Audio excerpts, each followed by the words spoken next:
Good morning, everyone. This is the author meets critic for panel for Dr. Garrison's Chained to the System. It's work. It's a wonderful treat, and I'm looking forward to having our conversation among the folks here. Dr. Williams, Dr. Lutz, and of course, Dr. Garrison, the author. So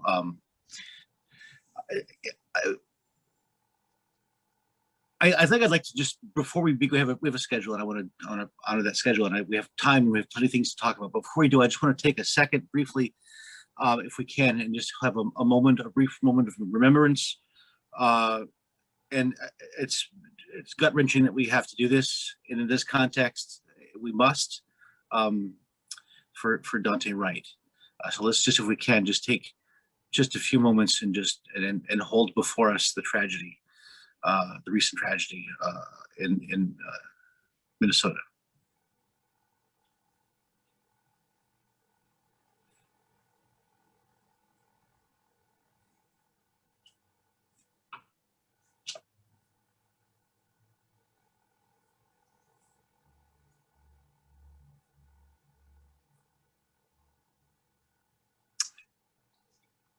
In her poem, Audre Lorde, her poem called "Power," which too forceful to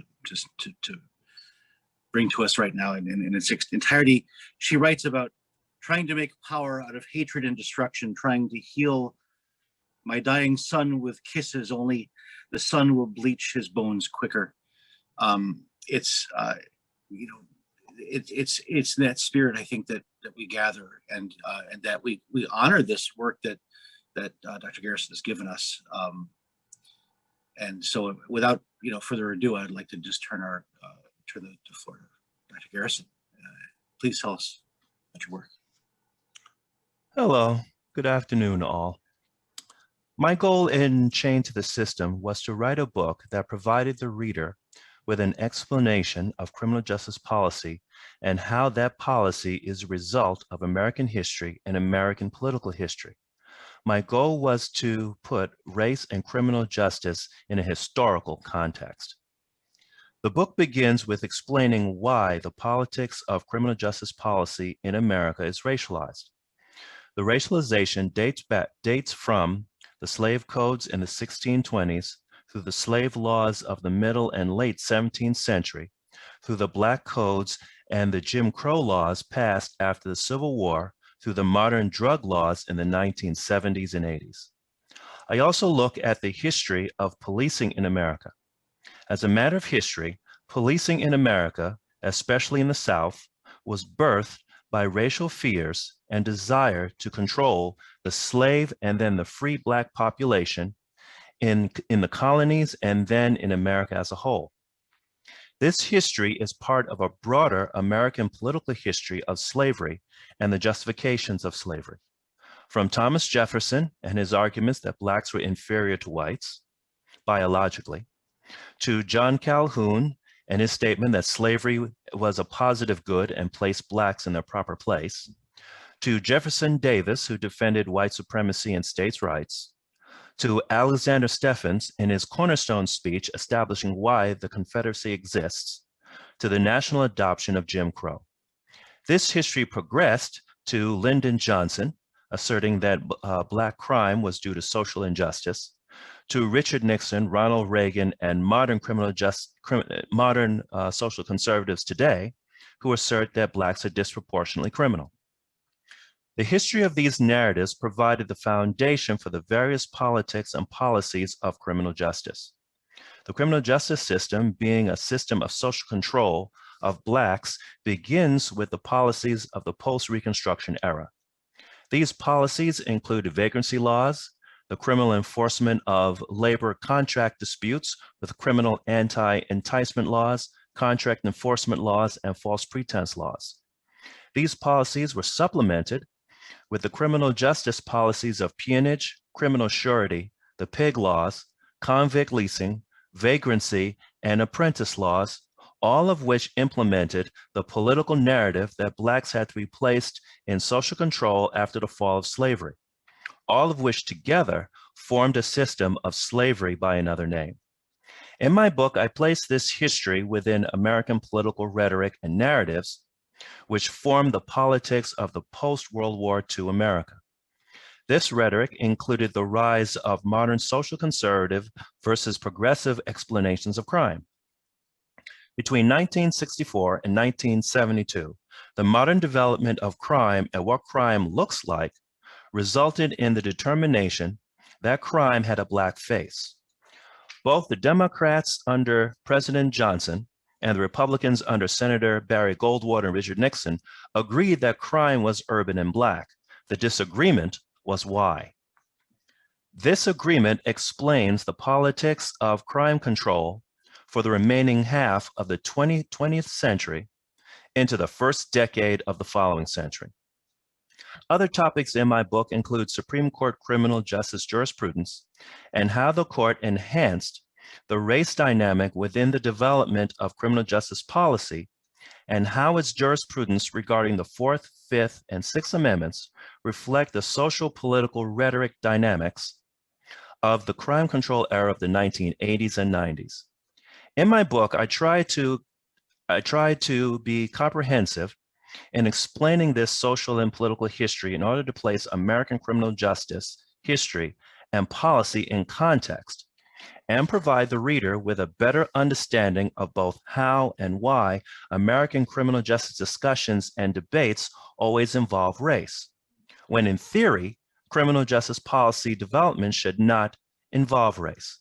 I look forward to hearing from my critics if I have met my goal. Thank you very much.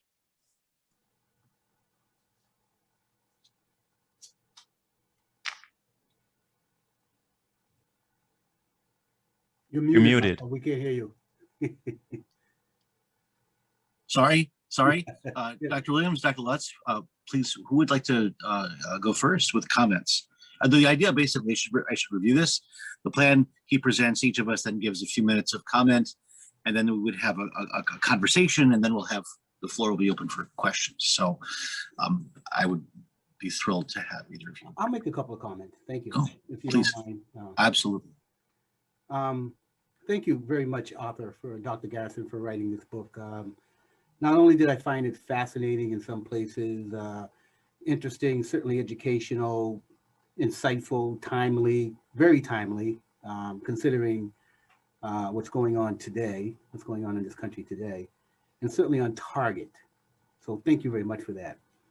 I think the book is notable for several reasons, some of which I will articulate here, not taking too long. For me, certainly it contains some very important research. And I can see that you did a thorough job in, as you said, comprehensive job in putting together this particular text. It delivers an excellent historical compilation of some of the various social and political policies that you talked about that are enacted to either subjugate Blacks or in some cases to attempt to rectify wrongs or provide equal treatment, which we're still struggling with today. So putting these together in one text really showcases the historical inequities that are inherent in the racist system. That some would certainly argue that the racist system, systematically racist. Admittedly, I gained somewhat of an education on some things, such as you even mentioned the anti-enticement laws. I really was not that familiar with those, and you really broke them down for me clearly. Anti-enticement laws meaning that they're making it a crime to hire Blacks who were in the employ of others. I had never heard them categorized in such a way. So this is very interesting for me. The false pretense statutes, which you mentioned, which you talked about, which criminalize Blacks leaving employment and other opportunities based on the theory that Blacks had committed some sort of fraud, but when they took a position in the first place, and then didn't intend to comply by looking for other, didn't intend to comply to the terms of employment by finding something better for them. Very interesting stuff. Second, the way the book outlined Christianity in terms of its support for the racial imposition of slavery espoused by Christian slavers. Certainly not new news, but I'm not saying that this is not a known quantity, but its denouncements of the typical Christian misrepresentations of biblical rationales for slavery, I thought was the best part of chapter 3. It put Christian hypocrisy on notice on this issue. Similarly, the compilation of the victims of police overuse, something that Michael, Dr. Duval, we gave a moment of silence for. We cannot ever forget those victims, no matter how many there are, because it continues, as we see today, the continued use of force against people of color is a prominent thing in this country, and it's really disturbing. And the victims are not only Blacks that you talk about, right? You talk about some of the white victims too, but we can't ever forget these folk. The race riots of the 1800s, which is not that well known by most people. We don't talk about the 1800s, it's too far back. We certainly are much more familiar, those of us at a certain age, of the race riots of the 1900s. The 1900s, we're more familiar with those. So it was important for me to get that placement, that dichotomy between the riots of 1800s and those of the 1900s. But they were all race riots. They're all race riots. And I particularly liked the supposition that had Blacks been allowed to create and keep intergenerational wealth and form wealthy communities that allow for them to be the entrepreneurs, the educators, the businessmen, the teachers, so on and so forth, as you categorize. How different might this country look? And that's a concept, a thought that we all need to think about. How different would this country look if we had allowed Blacks to be what they set out to be on their own? They were self-sufficient in many cases. They did own businesses. They did have innovative ideas about things that they were not allowed to keep. So in essence, the growth, the development, professionalism, innovation, and creativity was stymied or stolen from Blacks in America. So one of the questions I would have for you, and I'm not questioning yet, but I would ask is, how can this be rectified? Can it be rectified? And is reparations the answer for some of this? And then finally, one of the things that really struck me was one of my favorite movies. You talked about Hollywood, like in your last chapter, you related certain movies to real life and what it meant for winning awards for their performances, and I really like that particular part. But so Black Panther, great movie. It was really good to see that type of a movie, but I hadn't thought about it in the terms in which you related it. I didn't consider the loss of the Oscar to the Green Book as this, this negative thing for the Black Panther movie, right? As you pointed out in chapter 9, because that portrayal of Blacks in the Black Panther, the Wakanda, we talked about the Black society there, as being self-sufficient, Blacks as being intelligent, scientifically advanced, and these are your words, author, militarily powerful, and not economically or socially dependent on whites, really struck a chord with me. And it was a very subtle distinction, maybe not so subtle, but the fact that you pointed that out in its loss to the Green Book in that particular year was an interesting one. And it kind of resonated with many of the other things that aren't Hollywood bound that you write in this text. So overall, I thought the book had a lot to offer. But I do have some questions that I'll get to in a bit about some of the things that you put in there. So I'll get to those in a bit, but that's my initial introduction. So thank you for that. Thank you, Dr. Williams. Dr. Lutz. Dr. Garrison, this is a wonderful book, and I'm grateful that you wrote it. Like Dr. Williams, many of these things I knew because I love reading the history of the United States as well as criminal justice and particularly corrections.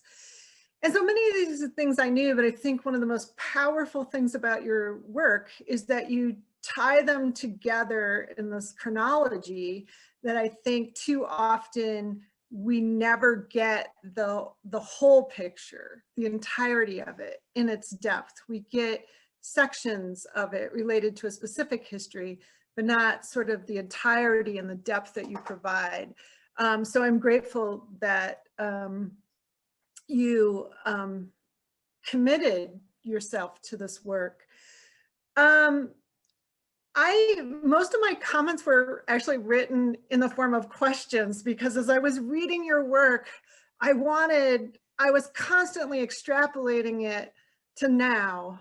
And then I was extrapolating it to the future. Like, okay, so now that we know this in all of its richness, how does it inform what's happening today, which I think it does in great depth. But then what does it mean as we move forward? And one of the things that I'm grappling with, I guess it kind of surprised me a little bit, that I would like to kind of speak to later when we're doing questions. But this striking nature of your recognition of the coexistence of America's greatness coexisting with its greatest sins. And this was me extrapolating to your work, that I actually think that is how we move forward, is recognizing both. So I want to say that, but I wanted to hear more anger. Like I wanted to hear that, yeah, America's great, but I think I wanted the "but" to be in capital letters. Like, but we have this history that has really undermined the perception of its greatness, and informs, I think, so much of this history impacts our entire society as a whole. And I think building upon what Dr. Williams was saying is, yeah, like, you know, what would have been, what could have been, what should be, if this kind of the big lie of slavery and freedom and justification. And I say the big lie of America about freedom, not about slavery. Sorry, that could have been mistaken how I phrased that. But just that we're built on a big lie that was justified. And you present this incredible legal and economic and social and psychological evidence for how that lie was supported, and continues to influence so much of what happens in the United States today, and especially in terms of our criminal justice system. So I'll leave it there, and I'm looking forward to engaging in the questions that I have for you. Thank you. Okay, and I would just, in terms of my comments, I would also just, a lot of the things that Dr. Williams have said were things that I would have pointed out, that coexistence, that dynamic of that greatness. And I wonder too, just as an aside, and I would love to hear your thoughts about this, at what point does the American greatness become a thing that, the proper size of the butt? That also could be misunderstood, I guess, when I say the proper size of the butt. But what I mean is, at some point, the premise becomes a thing we have to challenge. The greatness itself is a thing we have to ask about. Are we really serious about America's greatness if that lie is so pervasive and so foundational and so interpenetrating? And can we separate that assessment from that reality? And I guess that's, one of the great parts of the work I thought that it did so well is it revealed that kind of classic argument about objective systems and objectivity, and like the law as a kind of an objective arbiter of truth, that even acting in that way can create and perpetuate, not just perpetuate, but create its own suffering and damage and bias, even though it's ostensibly objective. And you did a wonderful job of revealing that and demonstrating both criminal and civil laws operating in that regard and through our history, which again raises that question of how big that butt is and whether the premise survives. You know, and maybe it's my own personal bias here, but what I was, I think, probably most grateful in this work for the fact that it worked to reveal an ideology. It was connected to this, that connection, the connections that you made, the history and the culture, the structure, and all, set up this point about the reason why there is suffering. Obviously, and it talks about why that the shoreline of that suffering is what it is. And that's so vital. And, you know, and it works in really kind of two ways. One, it's revelatory. It kind of paints a picture that there's no real denying. And there wasn't, but it works in a lot of the same ways a lot of other recent works have done in terms of just kind of rending the veil, right? But it also shows how the white community has of all manner, you know, different roles. You talk about how the white community, the conservative community, and the white conservatives, and then you split those dynamics as well. But the white community writ large, really everybody else has in some ways kind of dealt with the issues, but they have historically utterly failed to grapple with.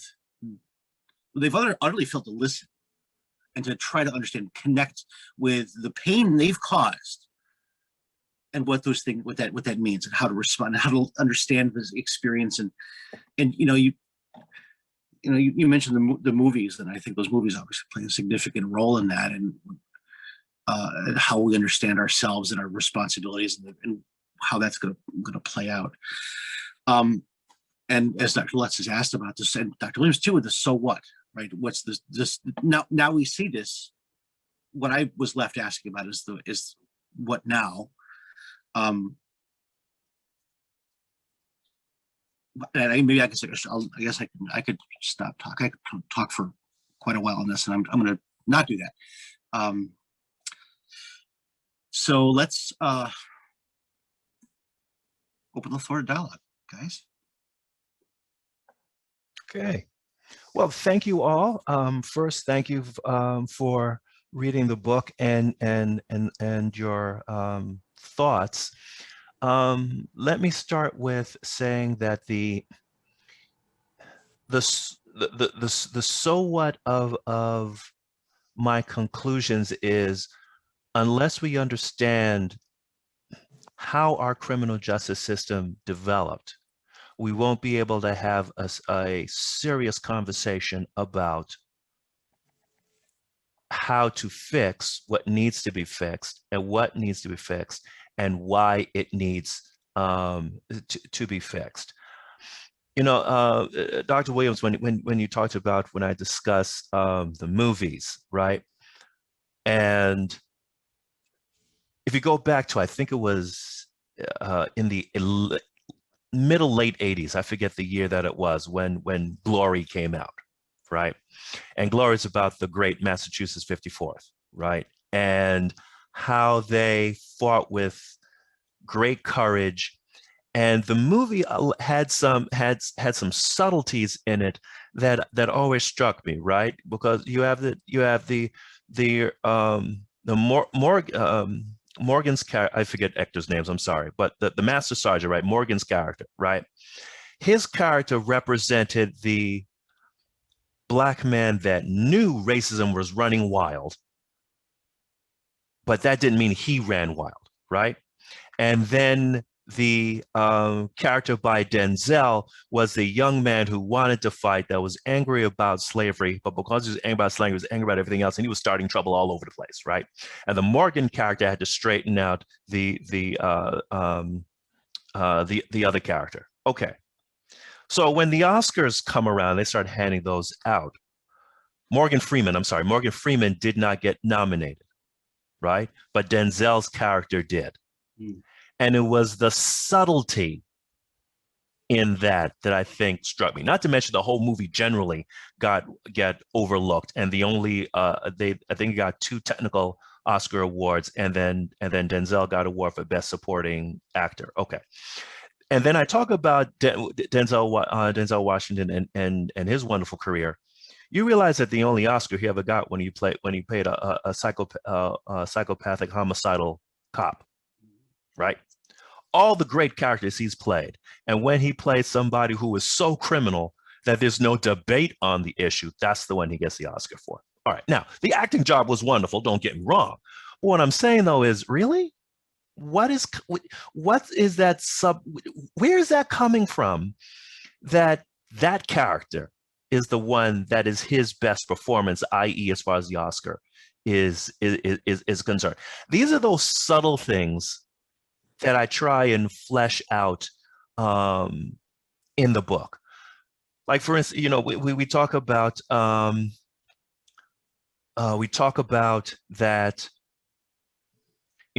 what are the causes of crime? Realize that in the modern context, both orthodoxies, and I talk about orthodoxy of thought, right? Both on the left and on the right. Both of those originated in the 60s, right? Make long story short, Johnson is president. 64, he beats Goldwater into the ground. And then by 66, he's telling a joint session of Congress that the reason you need to support the Great Society is because it deals with social injustice. And social injustice is why crime is running wild. Then he says, but by that time, crime had a black face. And when he talked about crime, people knew he was talking about urban crime, because that is what the media was focusing all American attention to. So the subtlety was, whites, support me, support the Great Society, because that will reduce crime, because crime is social and economically driven. Right? Okay. Now, the Republicans in 68 and 72 said, I'll agree with you halfway. The Republicans, this is where they developed their orthodoxy in criminal justice, which dominated the rest of the 20th century, right? They said, we agree with you that crime is urban, crime is black. We with you there. But the reason is because they're socially deviant, not because of social injustice. Democrats turned around and said the reason that crime exists is because we have gun violence and we have guns, right? They put gun violence and guns in the same breath and say, if you want to reduce gun violence, you have to reduce guns. That was orthodoxy from 68 with the death of King and Bobby. All right. Republicans say, yeah, there's gun violence. And because there's gun violence, we need honest people holding guns. And the NRA bought into that theory by the late 70s. And that political win of the NRA took over the NRA, and that explains the NRA and Republican orthodoxy on guns to this very day. My point is that this and other histories that I go over, then I'll stop and let other people talk to me. This history explains how we got here, because policy just doesn't show up out of thin air. And the policy that creates criminal justice policy and outcomes just doesn't show up out of thin air. There's a reason for it. And in my book, basically, I try and put context to 1619, to the founding of the nation, to the Civil War, to the agreement that the North and South joined after the 10 years of Reconstruction, as far as race, from 1877 all the way until 1968, and then the politics that shifted and got into the criminal justice policy all the way today. What I mean by that is that when we talk about the Civil War, realize the Civil War was over slavery as a political, economic reality, right?